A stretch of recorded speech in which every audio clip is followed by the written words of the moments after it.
the question. I think this may be the next thing that you're signing, but for the H1B visa action that Yeah, you're doing, that's going to be next. We'll talk about that. You're very close to the technology Yeah. CEOs. Are they concerned about that? I think they're going to be very happy. Everyone's going to be happy. And we're going to be able to keep people in our country that are going to be very productive people. And in many cases, these companies are going to pay a lot of money for that. And they're very happy about it. Okay, we'll talk about that next, all right? Okay.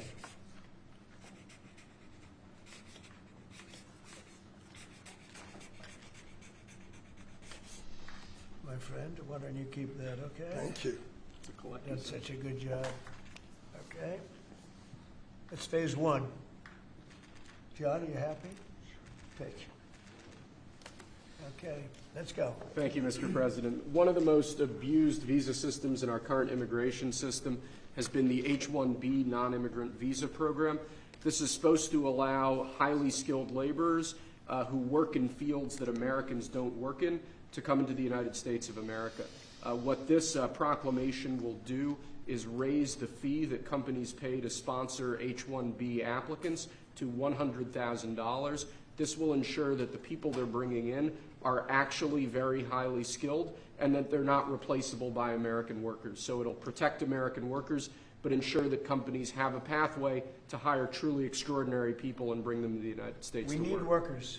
We need workers. We need great workers. And this pretty much ensures that that's what's going to happen. I think, Sean, do you agree with that? Well, they're $100,000 per year. So the whole idea is no more will these big tech companies or other big companies train foreign workers. They have to pay the government $100,000, then they have to pay the employee. So it's just not economic. If you're going to train somebody, you're going to train one of the recent graduates from one of the great universities across our land, train Americans, stop bringing in people to take our jobs.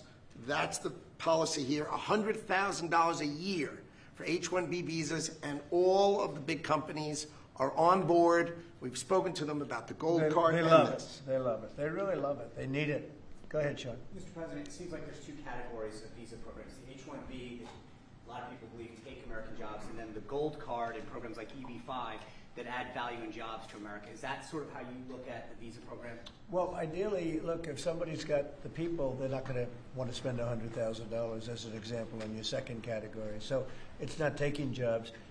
And we need certain jobs. We need certain skill jobs that we don't have.